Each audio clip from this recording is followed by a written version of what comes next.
name is Amy Patel, and I'm being part of the Committee Committee here with Highwater Women, and I will quickly run down the road and then send it off to Jala. So Jala Shobhastra is the founder and managing partner of Future Perfect Ventures, and to her left is Kat Husak with Core Innovation Capital.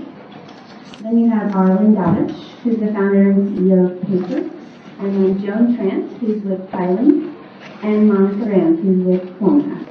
So I will let Kat take over, and we welcome all questions. There's definitely plenty of time. Thank you.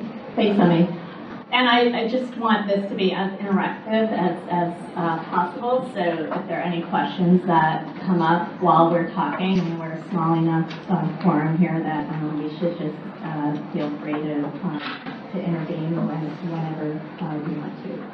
So I thought we'd start with just getting a sense of where everybody on this panel sits in the financial inclusion ecosystem. We have a great variety of perspectives. So Kat, why don't you start with that? Thank you. So I'm investing at Core Innovation Capital. We're a venture capital firm investing exclusively in what we say are empowering financial services. So fintech startups that are making people or small, medium-sized businesses either upwardly mobile or helping cut costs out of their lives.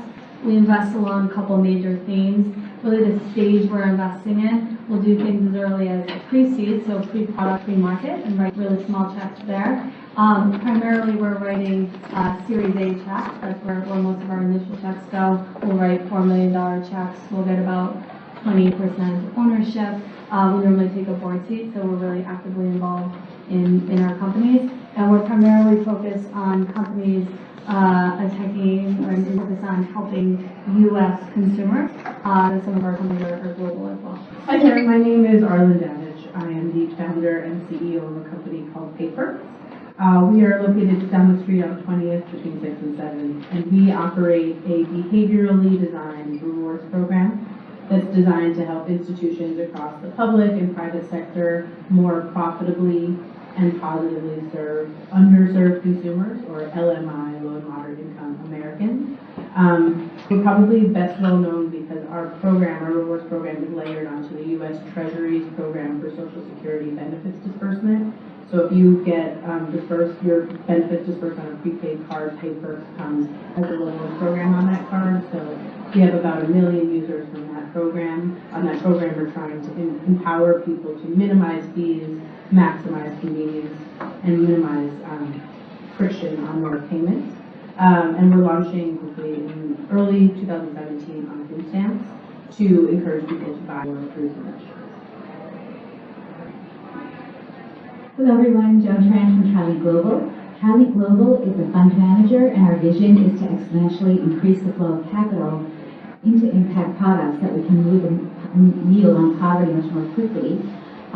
So our goal is to create and launch and manage funds that are open to all comers. Our flagship fund invests in small and medium enterprises and developing economies where access to capital is significantly limited. Borrowers must not only meet our underwriting requirements, we are a fully debt fund, fully market rate fund, but they also must pass the IFC exclusion list, pass our environmental governance social screens, and self-identify an impact metric that shows that they're walking the walk in terms of being good stakeholders in their community. And it's just a delight to be here on this wonderful panel. Thank you for being here. Good afternoon. My name is Monica Brand-Engel, and I'm co-founding partner of Corner Capital, a venture firm targeted at inclusion for the underbanked. Our thesis is very similar to Kat's at Core Innovation. The difference is that we focus on emerging markets. So our sponsor is a microfinance leader that has always believed in combining capital and capacity building, which is the thesis we take forward. In our own fund, we do both B2B, B2C, early and growth stage, so mostly Series A, Series B. We have just over 140 million assets under management, and our investment number 8 of our new fund, Fixed Income Vision Fund. Thank you. Great, and I'll tell you a little bit about Future Perfect Ventures. It's a fund here, seed stage, that I founded about 3 years ago after 15 years in the early stage venture industry.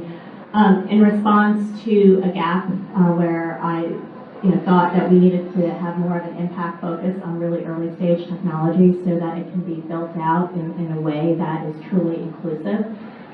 So I have 22 portfolio companies out of the first fund, 3 out of the second fund, which just launched. And the focus has been on blockchain, fintech, and machine learning, and 70% in the US, 30% outside of the US. So we have a wide range of focus areas here within economic inclusion. And one of the questions, that I also look at when I'm looking at early stage technology is how do you define impact? And I think everybody, and that's part of the challenge of impact investing is two people have the same definition. So I just love to hear what you guys or you women how you define it. So we have a framework, it's called Access Quality Markets, that actually we intentionally developed with another fintech investor. It's called APIS. They're in London. They do slightly later stage. And I think this is a question, it's a great question, and one where the impact industry really kind of tied up in knots. Because I think there are a bunch of tipping frameworks. I think there are the ones that are quote unquote standard are, I don't think, measure the kind of impact we have. So our impact is less on ESG, so gender diversity in our portfolio. We're not really environmental stewards, we're tech companies, but what we're trying to move the needle on is on access and quality to financial services for folks that are not part of the system now. So those 3 metrics, access is counting, so we count how many of the roughly 2 to 4 billion underbanked don't have access to quality financial services. Key metric, second metric, quality is, as it sounds, it's not just the numbers, but what kind of financial services. So we measure affordability, convenience, product diversity. Are you just offering debt or other kinds of, insurance and other financial services? And the last one, market, is the hardest, but it's really trying to measure, are we changing markets to be more inclusive? So in that we measure demonstration effect, like how many other customers, for example, one of our portfolio companies is an Internet of Things that helps power MCOPA. MCOPA is an off-grid asset finance that finances solar lamps in rural Kenya. And it's been a great success, and the company we invested in is the technology behind it. But so what we want to look for is how many other MCOPAs are out there and how many other pay-as-you-go finance, which is the sort of nomenclature, are we creating. So I think it's something that we want to create a framework that other fintech investors, that we can compare us against other financial inclusion players, and ultimately hold us accountable to social as well as financial. For us, impact is measured at 2 levels. First, we want to look at our portfolio level. So we're tracking things like how many companies are we funding with how much money and how many countries. We're also looking at across the portfolio, and some of this we heard in earlier panels this morning, is what we're really trying to do is build the small and medium enterprise sector, the SME sector.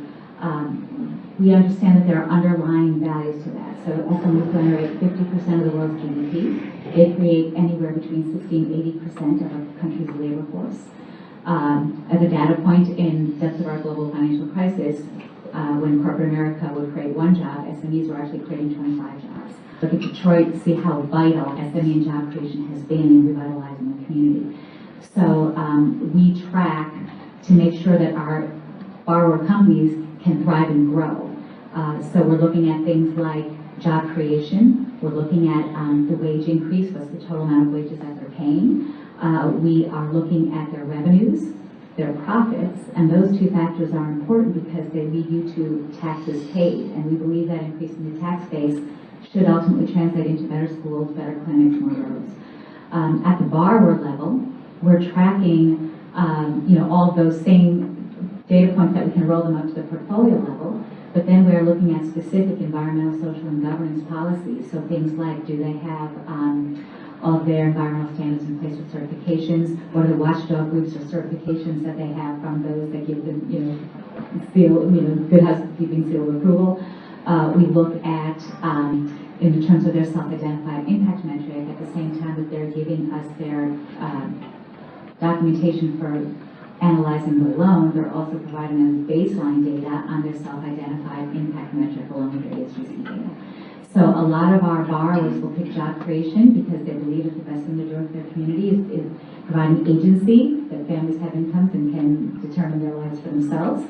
But a lot of our borrowers have picked, for example, capacity building because they've got great training programs for their employees, or because they work with smallholder farmers and insert them into larger value chains, but they're still providing services to smallholder farmers to help them increase quantity and quality of crop yields sustainably. Some of them have picked agricultural productivity and food security along those lines. But we have some interesting outliers, like one company picked healthcare, another not a healthcare company at all, but they work in a very poor state in northeastern Brazil where there's just abysmal access to public health care. And so through their charitable dollars, they support nonprofits that build primary health clinics in the community, and they opted to pick health care because that's what they think is one of their key contributions to their community. So how much data, and others feel free to jump in. I mean, we still have to get to a couple of you here, but how much data do you have on better returns as a result of some of this focus? Yeah. So that's a great question. Ours is like Monica's a bit more simple than probably Jones and some others because we're doing financial inclusion. So in our whole thesis, we don't believe in concessionary returns. Our whole thesis is that we will make so much money because we have so much impact. And so to us, it's pretty simple that if you bring true value to an end consumer and you're consistently, incrementally improving their lives and putting more money in their pocket, they'll keep using your product and service no matter what because you keep putting more money in their pocket. And so we equate this high consumer value to a high enterprise value. And so we're only on Fund 2, we recently closed and on our Fund 2 and investing out of that. So Fund 1 closed in 2011, and so we have been tracking. We only have so much data, but we're directionally showing correct. We're looking at what, how much people are making, how much our startups are making, either people upwardly mobile or saving money, or saving them money. And so in 2015, our 11 portfolio companies from Fund 1 in 2015 alone saved 12 million low and moderate income people $4 billion. And so per company, we're obviously tracking the quality and quantity, and then we're also tracking like how does that track to the company's revenues and their EBITDA, and then event their exits. Obviously, we're only in year 5, so we've had a couple exits, but we don't have like a whole tail of data. But we're taking all that data, and you can start seeing that it's directionally tracking, that the more money people are saving or putting in people's pockets, because some of our companies actually aren't just saving people compared to the next best benchmark, they're actually like giving people more revenue. And so the more that they're doing that, the higher the revenues of these companies are going. So we would love in about 5 years to publicly say, here's what we're doing. A lot of people have written because our impact audits actually go really deep. But we're seeing a correlation, and hopefully in a couple of years it will be statistically significant to say that like it's actually true. So for us, it's been a little bit of a longer haul. So we're about 8.5 years into Papers, and we are a for-profit social venture. So for our first 8 years, it was very easy for us to quantify our financial impact, how much revenue were we generating. But only in the last 6 months, really, have we been able to really quantify our social impact. We run a lot of random, it took us a long time to figure out the right framework to really understand and quantify and really hone in on like what was the social impact we were generating. So we landed on a randomized control trial methodology, which we had to build into our platform to convince our partners it was worth investing in doing these trials, and then 3, let the trials run, right? And your goal is a behavior change platform. It takes time to change behavior, so from pre, during, and post analysis, that whole analysis period takes 24 months. So we have a lot of we have really rich and robust data now, but it took a very long time. And the topic of behavior change, I look at healthcare investments as well as fintech, and I mean it's a big question mark, right? We have a lot of great technology out there, but if it's just going to sit there and people aren't going to utilize it, then it's not really going to serve any impact. So what, and any of you feel free to chime in what you've seen as being able to impact behavior, and how important do you think technology is to this equation in terms of economic inclusion? Well, so one use case is, I think technology is very important, but of course people need to be aware that the technology exists, feel that there is a benefit for them, and then overcome what is oftentimes a huge hurdle to adopt that technology. And as Kathleen said, once people do adopt it, if it's providing value to them, we'll maintain and stay sticky customers, right? So the Direct Express card, the U.S. Treasury's card for Social Security benefits disbursement, call it there's 5 million people on the card, okay? They have a mobile app. The mobile app allows you to check your balance, right? It's available for free to any of these people, and let's say 80% of them have a phone where they could download the app. The average cardholder on this card program calls customer service 4.7 times a month to check their balance. The feature exists, the product exists, the technology exists.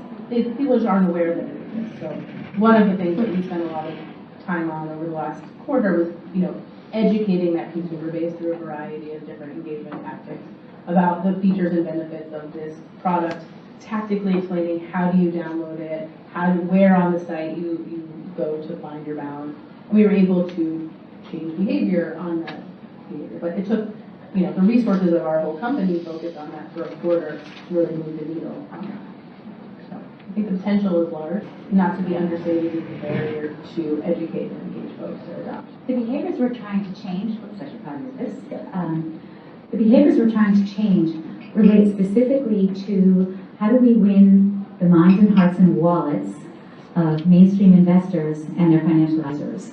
So we kind of address that in a twofold way. In terms of changing the broader investing ecosystem, we designed TriLink's product to mimic a product that financial advisors sell all day long and that their clients buy all day long. Because if you bring them a unique idea like impact investing and you package it in a product structure that they're not familiar with, you're just going to find a lot of resistance up front. So we developed a product that looks like a real estate investment trust or a business development company. You're maybe familiar with those products. We are publicly traded. We're publicly registered. We're SEC registered. We're non-traded. And we work through the absolute traditional mainstream broker-dealer and registered investment advisor RIA process. So I want to take a minute and introduce Jeff Sheridan in the back. Jeff, you want to stand up and wave your hand or something? So Jeff and his firm, Strategic Capital Distributors, are our fund distributor partner. And all day long, they go out and meet with the national team, accounts teams of broker-dealers to get our product on those platforms. So now all of a sudden you're embedding an impact product into what's a mainstream construct. And it was said earlier today that financial advisors need to be the ones who are bringing the message to their clients, and that's because retail investors, just like high net worth investors, really look to their financial advisor for advice and to educate them on new products. And so if the FA doesn't know about impact, they're not going to be able to talk about impact. So I would say our big, if we do nothing else, then I'll say that we're heading towards $265 million raised with about 5,800 borrowers with an average ticket size of $35,000. But the truth is you can get into our fund, probably should not be saying this, I might get hauled up to jail by the SEC. But you can get into us with, don't publish this data. With $2,000, right? So we are total retail. Thank you for that, by the way. So the point is we do nothing else, right? The fact that we have actually gotten on 174 broker-dealer and registered investment advisory platforms, represented by 25,000 financial advisors. We've actually educated a whole bunch more. We're not yet quite working with them, but we've actually had 40,000 financial advisors in impact investing. And we've created this product that they can sell like they've sold a REIT or a BDC. Just have a little kicker, impact. I think that that's the way that we're really seeking to affect behavioral change. So, Monica, you and Kat, given that you guys have similar strategies, but one in emerging markets and one in the U.S., which I think is fascinating to look at models that work across countries. And so, what are you? And you've done some investing in India and Latin America. And I view technology as a game changer in these markets. I mean, we all know about mobile and what's going to happen with smartphones. And so how are you thinking about it? And also I'd love to get your perspective on different countries and where do you see different opportunities. Yeah, much like in this country, except almost in a exponentially greater way, technology is changing the face of our market. So these are markets where there is no infrastructure, and so the technology solution becomes the mainstream solution. You look at telephony as an example, and you mentioned mobile, which is the data point that's often quoted that there's more mobile phones than there are bank accounts.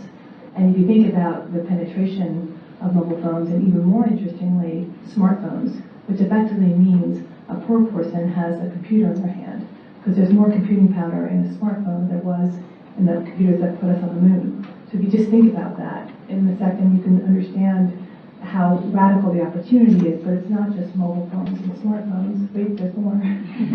There's the internet connectivity. So if you think about things like Amazon World Services and this whole movement, which again was a huge catalyzer of fintech in Western markets, the idea of putting things on the cloud.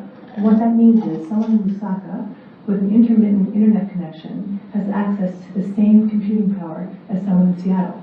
And that's radical, because what it does is it means it's a meritocracy. Two, it's more capital efficient. So venture capitalists love to talk about capital efficiency. We don't want to do big infrastructure projects. We don't have the fund sizes to support that. So being able to not build huge server farms and just plug in and actually use computing power as you need it. So software as a service, what that means is that you're actually using the software, using the computer power you need as you're and matching it to your revenues. So rather than making a huge capital expenditure, and you have to catch up to basically break even, you're incurring costs at the same time you're incurring revenue. So all of these are very technical ways of saying it changes the game. So we are investing in companies that, I'll give you an example, our latest investment, it's a microinsurance company. So and I know some of you might have went to InsurTech a couple weeks back, and the insurance makes banking look cutting edge. Insurance, we bought a house recently and going through this process, and it was literally, filling out pieces of paper, like there's almost zero tech involved in getting underwritten. And so this company in South Africa not only is giving life insurance to people with HIV, AIDS, and diabetes, we can talk about that super exciting model that uses health management. They're using it using a technology platform that basically automates everything from customer acquisition to claims processing. And what's exciting is that there's a UK insurer, a very large insurance company in the UK, who wants to bring that model to the UK. Actually, I had to fight with my investor saying, why are you investing in the UK? I said, I think it's phenomenal that rather than bringing a UK technology to South Africa, we're bringing South Africa technology to the UK. So again, back to this is an example of these are and it's because the UK company is having a nightmare with its core banking system, and so it actually is excited to use the South African company. And we have many examples in our portfolio where it is the new tech that is helping the product to be 10x cheaper than the next product. So if you look at TIO and bill pay, instead of like going to Western Union and someone would pay $20 for an expedited bill pay, they can use TIO and it's $2. The only reason that is because TIO is based on a lot of tech and can make that work and make it work profitably for them. You guys might be familiar with PayJoy, which is handset financing, so your phone financing. They operate at about a sixth of the price of what currently existed, and mainly because they created this cool new tech that if you don't pay your bill for your phone, they can actually lock your phone. And so it's really interesting to think of your phone as collateral, because after you finally pay the bill for the phone, then now you can use your phone as collateral. So now I can go buy this table, and you know what, if I don't pay, you know what, they can lock my phone. So I'm highly incented to pay. And so this keeps the default rates down, and this keeps their rates down. So there's numerous examples like that where the technology has really worked and kept prices low for consumers.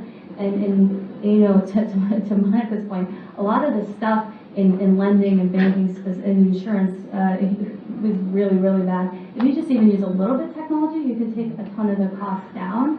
And like if you look at check cashers or payday lenders, they're using nothing, right? As long as you can like read, they're giving you a loan, so that's why their default rates are high, and one of the reasons why they have to keep their interest rates high. But we have companies like Opportune where you can take these migrant workers that are coming here, they're not even on the FICA system, and yet Opportune can have single-digit default rates. And again, it's just using a little bit of technology. Can I play devil's advocate for a second? Yes, please do. So what would you make of all of the attempts at online lending that have leveraged huge amounts of data but haven't been able to be successful with that? So, for example, Like that. yeah, so Zest then moved, I mean, I think they're still trying to use the technology. They moved from down market, from what I understand, to up market. Do you want to explain what that is first? Yeah. Okay. Oh, yeah, Zest, okay, sorry. It's all like inside baseball. I was like, you and I are probably the only ones that were at InsurTech This financial inclusion thing, we're all very close. Zest Finance was kind of like Lend Up, which you might have heard of, which was making really small dollar loans, I think just a couple $100 loans to low and moderate income consumers. And I believe Zest was doing it at a couple 100% APR. And what they did is Doug Merrill, the CEO who came from Google, super smart guy, has looked at how people were filling on the online applications.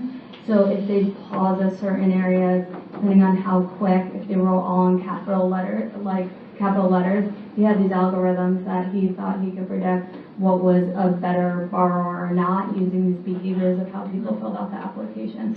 I'm not sure if that's a significantly, if that's even the right way to do it. And I think he hasn't been successful at it. I think he keeps trying. I'm not sure how much you can change the underwriting and how much someone fills out the application. Yeah, so I'm gonna jump in here, because having invested for a long time and seen a few cycles, I think one of the reasons I launched the fund in New York versus the Valley where I used to live is I think a lot of times you see technology looking for a solution instead of looking at. We talk a little bit about behavior change, but I mean how. Just because we have lots of data doesn't mean it's relevant and useful data. And a lot of Silicon Valley's model is let's just throw things out there and see what sticks. I mean, there's an issue doing that in industries like financial services So my and meta point is just that there are many examples where technology can drive down the cost to serve. Right. But there are a lot of other examples where technology just can't, particularly for the bottom of the pyramid where the margin is. True, and you still need services, right? Opportune still has kiosks. I mean, and then you watch chatbots. Like, there's also something that has hurt people, chatbots giving negative healthcare advice. So I think it does both ways. Yeah, and I think that's and when I have entrepreneurs come to me with social entrepreneurship model and then thinking about what's the right funding vehicle for that entrepreneur. I mean, it's not always venture capital. It's sometimes they should get started with grants and figure out their model from that. And I mean, one of the things we're starting to see in the emerging markets, and Monica, correct me if you disagree, but that we're actually starting to see some scalable models, which I think some people question whether they truly would be scalable. But it's been a lot of kind of finessing. People's interaction with technology, and I think that is the key. Is figuring out how much technology you need versus how much I call it humanity or humanizing data. I invest in machine learning, and just because the technology is there doesn't mean we're all going to be, or I hope we're not all going to be interacting with robots. And it's kind of up to all of us to help create the world we want to see, and to have this technology have maximum impact and not detrimental or have people have negative interactions with technology. I think it's really three great points to underscore. Number one, and we actually we have in our office, it says Tech and Touch. And I think that's exactly what you're saying is that, and Kat talked about kiosks. I mean, we do not. There's a right mix of touch and tech and figuring out how much hand-holding, when do you automate, what's the customer experience, the customer journey, which I think is the second point about user-centered design. And I think, one of the things, I was interviewed this morning about what makes Kona different. All of us were entrepreneurs, the founding partners of Kona, and I think that really does differentiate your ability to say, is it a hammer looking for a nail, or is this really truly a pain point that we're solving? And I think the third point that, again, that I completely agree with is the idea of ecosystem. And I actually think impact investing needs a little work in that part of really saying horses for courses. Like in normal or whatever Western capital, you have seed stage, venture, mezz, private equity, this whole ecosystem, and you know where you belong. And impact is a mess. I feel really sorry for the people who are investing, and I heard this morning about these financial advisors trying to explain to their clients. The reason why it's hard is that we are all over the place. I mean, like, oh, I'm stage agnostic, I'm sector agnostic.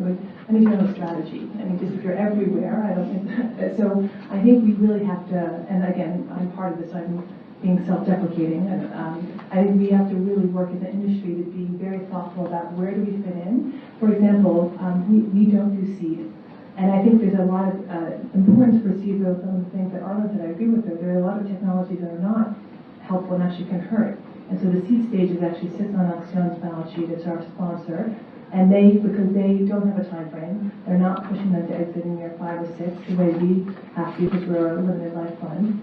And so I think there is really thinking through what is the need and the sophistication or evolution of the business and what's the right kind of capital and vehicle that matches that need. I'm talking about seed because that's what I do. I think there are too many impact investors that stay away from seed. And seed is often when you can have a lot of impact on the business.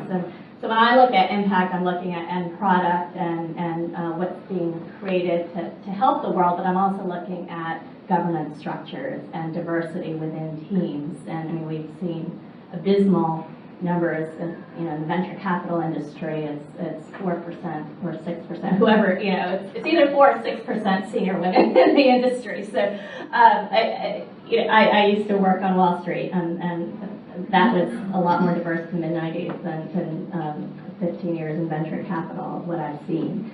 And my view is you can't have the future being funded by one demographic, and it's the early investors that can help kind of shape who gets hired, what the culture, what is accepted in the culture of the company, as much as staying true to the mission as the company grows. So I actually think we need to not be afraid of that early risk.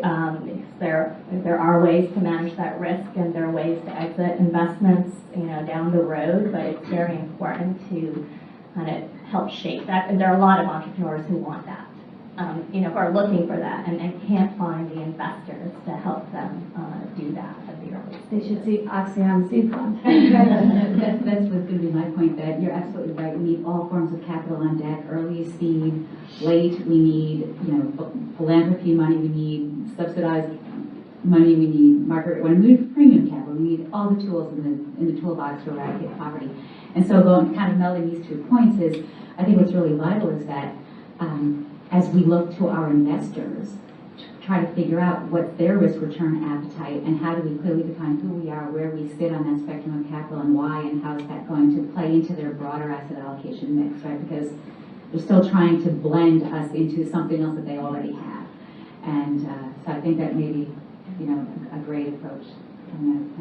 So we can take questions if there are questions in the audience. How do you think about the target market? There's a sort of ongoing discussion about, the poorest of the poor, the next quintile up, whether innovations go, move up market or down market, and if, how do you get them to move down market if you don't start there? So what are your takes on that? We're biased because we're in the U.S. and some impact investors will go, oh, is that impactful enough? And which is an interesting question. Obviously, I think so. But I think that there's issues to be solved everywhere. And I think especially in financial inclusion, in healthcare and education across the world and in the country.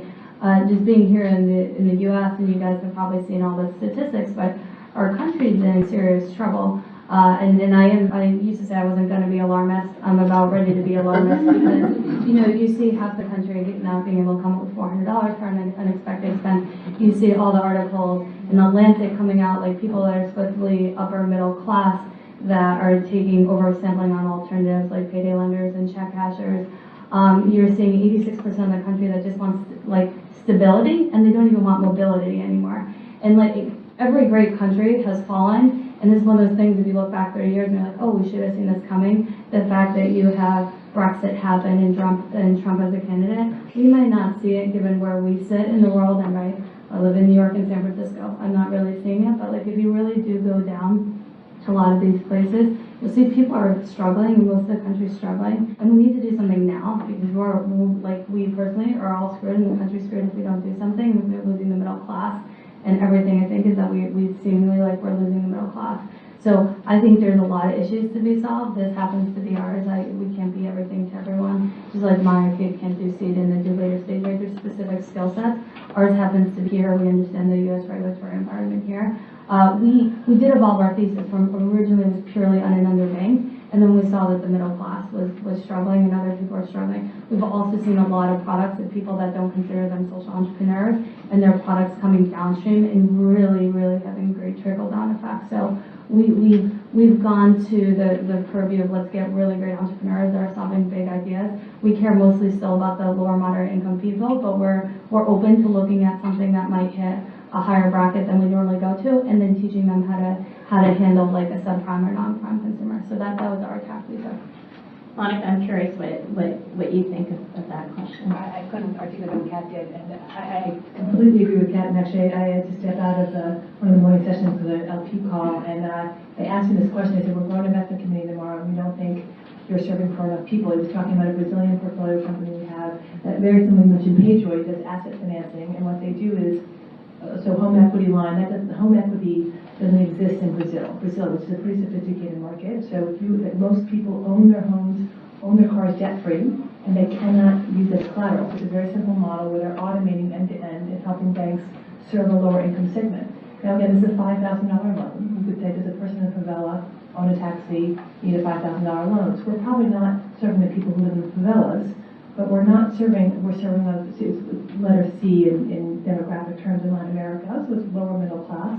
And I had to have a discussion about whether this was worthy. And I couldn't believe I was having the conversation, because for me I see an entire market, that a whole class, a category that's worth billions of dollars in the US, that actually unlocks, people are using their loan, very much like PayJoy, to basically use the equity in their car to fund their business, rather than taking out consumer debt, which is running rampant in Brazil. So it's, to me, explaining this, because it's not a nice soundbite. I can't say, so right now 43% of fossil borrowers are low and moderate income. They would like it to be 60 or 70%, so 43% is not enough. But that's low income, then moderate is another 25. The majority of them are lower moderate. And it's really interesting to me to talk to my investors saying, well, I'm not sure they're poor. And again, it's the reality, and I think that the Trump, you remember, Trump supporters are not people on poverty or on food stamps. They're not. You can look at the data. So I think we have to wake up if we think that this is not a problem, people not in pain. So I completely agree with that. And just to add another point that we all know is to support the lower middle class, moving into the middle class and support the middle class is vital for two reasons. First and foremost, it's what creates the underpinnings of democracy. And secondly, just look at our own country. The bulk of our GDP comes from consumer spending, right? So we as consumers are the ones who are helping companies thrive, driving innovation so that companies will serve us better with products and services that we want and need. So it's not a question of what's more impactful than the other. It's kind of, you have to think about, again, the various types of capital that gets used at various stages. Very dramatic, potable water in Sudan is very narrow and very deep, and it's really, really vital. But you can't put 100% of your capital there. So it's incumbent upon us, the product developers or investors, to have a range of various types of capital, of various interventions, hitting various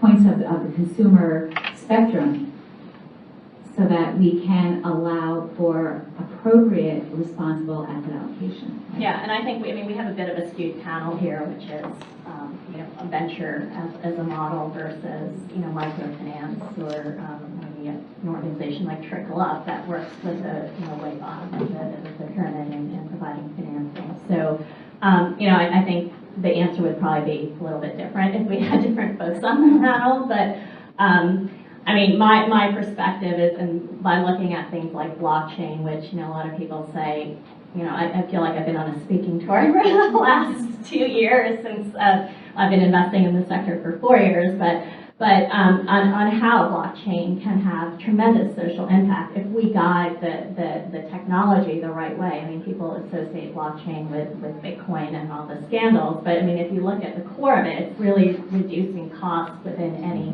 system by reducing the need for intermediaries. That's a whole other conversation, but to me that has something that can have the same kind of impact that the internet had, and we can guide it in a way that's more equitable for the world, and that's why it's important to look at technology. Same thing with machine learning and AI.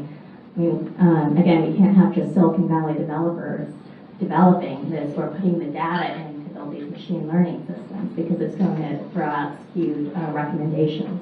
So that's where, I personally see the impact that my fund can have, and we've heard different perspectives. So I agree that I think we need to have, spectrum of products out there. Murphy from Source Economic Development Fund. My question is actually just on what you brought up, which is how do we think about celebrity and what data we use for making decisions? And as a financial inclusion investor and as a community of impact investors, how do we create some best practices and principles around that? Just in a really kind of tactile example on this desk example, if you're basing credit scoring decisions on how someone might fill out a form, if that person might have a disability, or maybe isn't a native English speaker, the outcome might be different. And so how do you think about disparate impact in your work? So just two comments. I think it's a quick question. So the Center for Financial Inclusion at Acción has done a lot of work on quality. Actually, this issue of digital privacy and digital lockers. And I think the Linear Network has a similar initiative on thinking about who owns the data. So the premise of Fair Isaacs is that your data is not yours, right? That it's available. Sometimes, yes, you could have opted in and not even realize you're checking the box, but you're creating. Actually, my husband actually uses a fake email just to trace where his data goes. It's fascinating.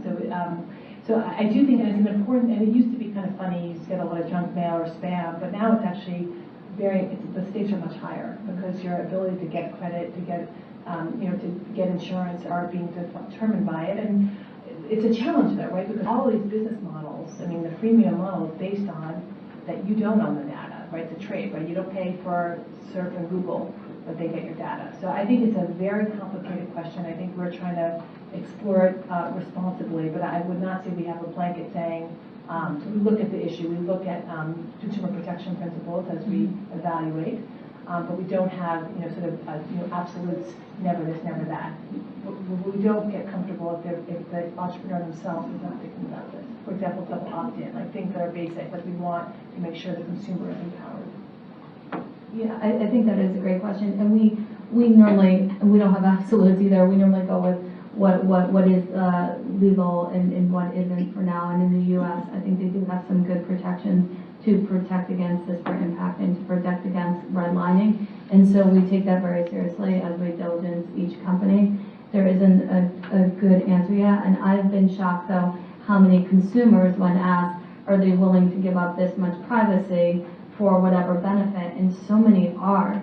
And so that might not be you and me, but it's amazing how much people are. And so we also don't want to take too much of a paternalistic approach, but it's a question we consistently ask. Well, I also think a lot of people don't understand how their data is being used. So, I think transparency, we need to work on transparency. Because I'm in the tech world and have been for a while, but I still am amazed at what I find out sometimes as I'm diligencing companies about data usage. So, but I think Kat's point is providing enough utility back. Right now we're using data. Google and Facebook to me is like it's a huge problem in terms of data privacy and the way, they're using our data and the cameras on our phones. And and we need to work on that. And that's where I actually look at some of the emerging markets as places that, this didn't work. Some of this stuff doesn't work in these markets. And perhaps we can start looking at some of the models that are emerging there. I'm a big believer in blockchain as, again, it's going to be a while before we get there, but in terms of being able to give us control of our data again, and it may be something like that, creating a whole new infrastructure before we get to the privacy we should have.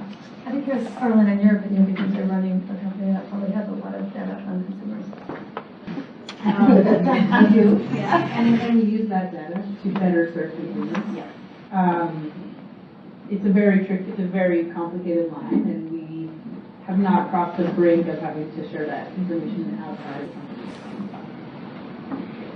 So have you started to probably have everything, but I just had a question about the use of blockchain in medical records. There was a major conference, actually, a couple in the last month, one was down in Nashville. But Jen said you've been looking curious with any of those companies or all that. Yeah. Yes, very, very much so. I mean, part of the challenge of blockchain adoption is industry, because there are a lot of folks that can lose a lot by adopting this infrastructure because their business models are based on being intermediaries. But I think, if you look at the healthcare industry and some of the pressures they're under, just like the financial industry has been since the 2008 regulation, they're finally realizing that they need, they'll either get disrupted or they can utilize this technology to create more efficiencies. So, I think that conference was a huge first step, and I'm very involved in some of those pilots and conversations. Questions for Ellen. You mentioned that your company is undergoing an RCT to look at the outcomes of the work you're doing. And it's interesting, so I work for B-Lab. We are in Gear's rating process of helping fund managers and investors think about impact measurement of their portfolio companies. So I'd be curious from a company or entrepreneur standpoint, is this something that your team internally says is really important for us to understand our consumer and build a better product, or is it, how are you thinking about using the outcomes of that to communicate that impact for investors? Sure. So unfortunately, it's not RCT, it's RCTs, because we need to do several RCTs for each client because our clients own that data. Well, we co-own it with them, but if we have a really great result with client A, we can't be like, hey, client B, we killed it with client A. So we have to have enough RCT data to then combine that data to then be able to share that publicly, which is partly what adds to that timeline being so long. We've now completed our fourth, but every RCT measures different things. So on some dimensions, we can now have an average, and we can say, we have quadrupled savings, right, which is a really important KPI. But yeah, it's really complicated and time intensive. Do you find it most useful for your customer base, like if you're working with government agencies, or like for your investors? The reason we started doing it, because it was an investment in resources to build it, was because we could not command performance-based pricing until we did. And that was our pricing model. So everyone would say, we'll pay you a fixed fee of blah, blah, blah. Or they would say, we did a trial. It was not an RCT. We just did a trial. And we marketed PayPerks to an entire population of cardholders. And then we said, look, the PayPerks users did better than the other users. We said, well, how do you know the PayPerks users were in self-starters, were more educated to begin with? So we had to be able to, and they said, and we're running other interventions during that time. We're running other marketing initiatives. So how do you know that was really PayPerks?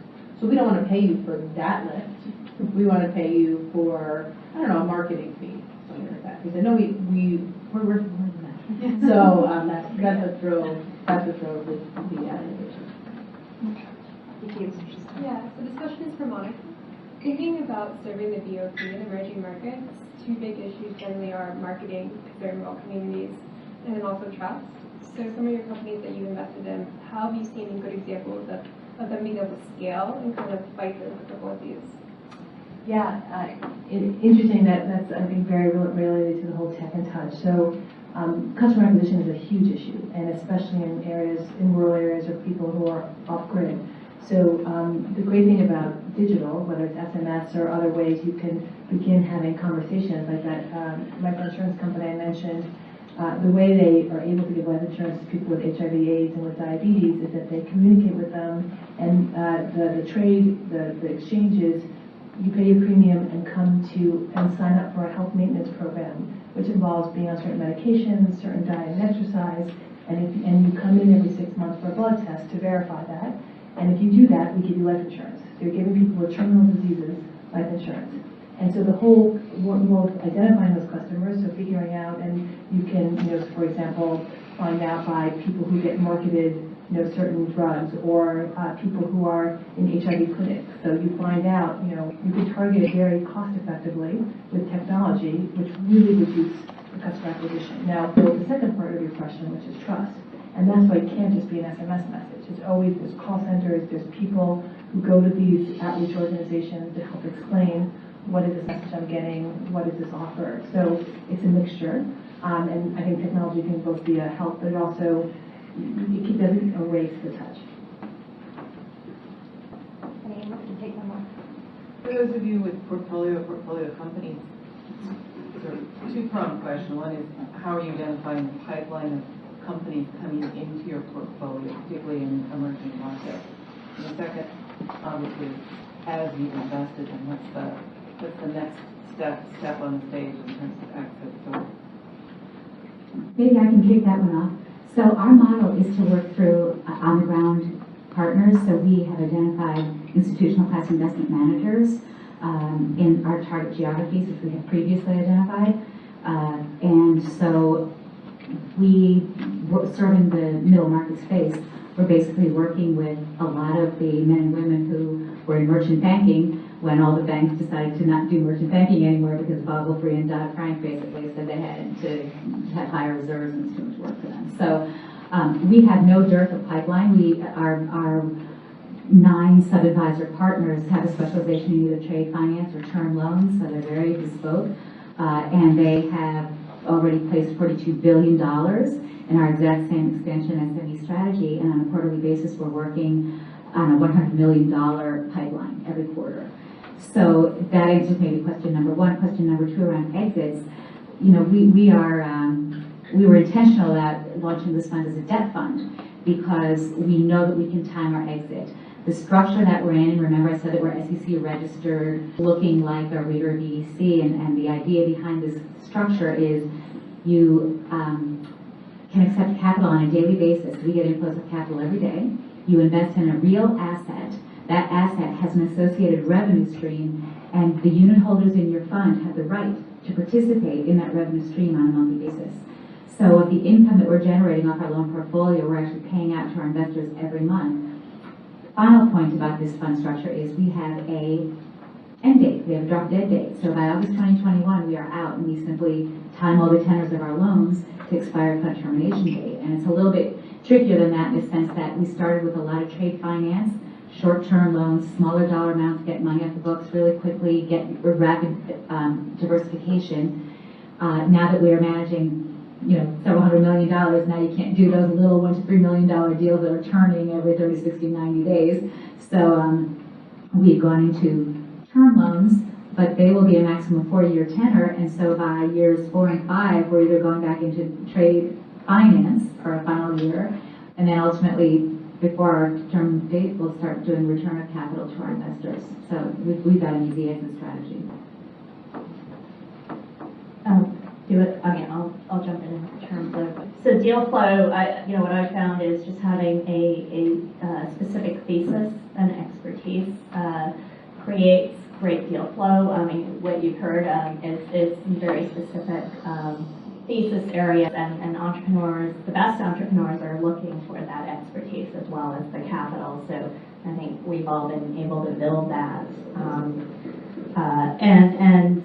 Exit, I always do look at what the exit options may be. I never count on an IPO because we know that, the public markets open and close. And so what I always just look at is the company and the entrepreneur, because it is about the team, first and foremost, are they going to have kind of the wherewithal and the passion and the flexibility to be able to navigate changes in the market, especially when you're looking at a very early stage technology. But are they building something of value to another company? And companies like Google and larger companies, all the financial firms, we're seeing a lot of M&A off of Wall Street now, and it's because they can't innovate internally the way that they used to. So they have to acquire because they just don't have the R&D teams that they used to. So I think this is actually a great time to be doing early stage venture, and by early I mean seed, A and B rounds, because there are going to be a lot of exit opportunities. And I think to Josh's point, we've all been, or the ones here that are doing fintech, we've been doing fintech well before it was hot, and now it's hot, so we're finding ourselves in a really good spot, having done this for years and not just jump, and actually understanding the ecosystem. And I think Maya talked about this. We joke this is not you can't have a fintech entrepreneur, it can't be two smart Stanford grads in a garage. Like, you have to understand the regulations. It's highly regulated. Yeah, that's smart and a Stanford grad. You can't just be one of them. You actually had some relevant experience. So we joke about that, and a lot of our entrepreneurs actually tend to be older and have been in the ecosystem for a while and know the regulators. And the reason why we're seeing every deal in our space, and we keep a wall of shame if we don't have the option to say yes or no to one, is because we're good for, and I think everyone here is good for their contacts. So we know the regulators, we can help with the regulators, we can help with hiring, we can help with commercial contracts, and we're great to bounce ideas off of because we are so focused.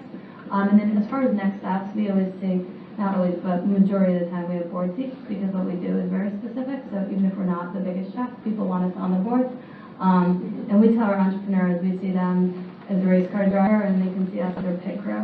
And so we're there to just help them go quicker and not let the wheels come off. And that's what we are. But ultimately, as an entrepreneur, right, it's not scalable if my whole team's running some other company. So we're betting on the entrepreneur. And